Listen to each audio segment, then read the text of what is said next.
Barşаңызға сәлем. Менің каналыма қош келдіңіздер. Мен бүгін қызанақтан ачика қайнатамын.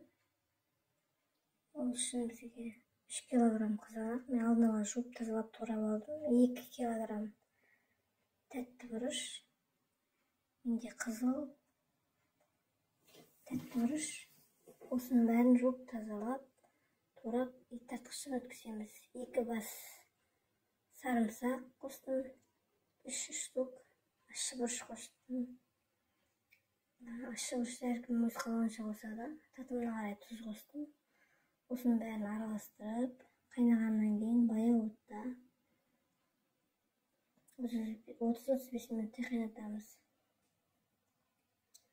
Осы арасында мен банкілерімді жуып тазалап, булап алдым. Дайын болған ачикамызды буланған банкіге құйып шығамыз. Толық рецепт описаниеде болады.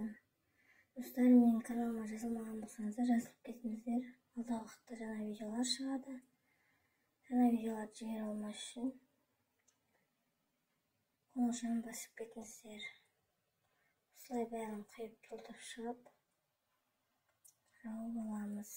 Менде шамамен 4 литрден сәл асты ачика шықты, сондай.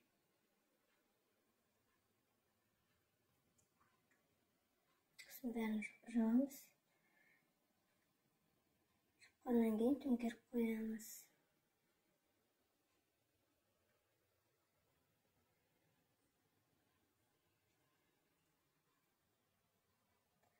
Төңкеріп қойып, мен шлагбауммен орап қойдым.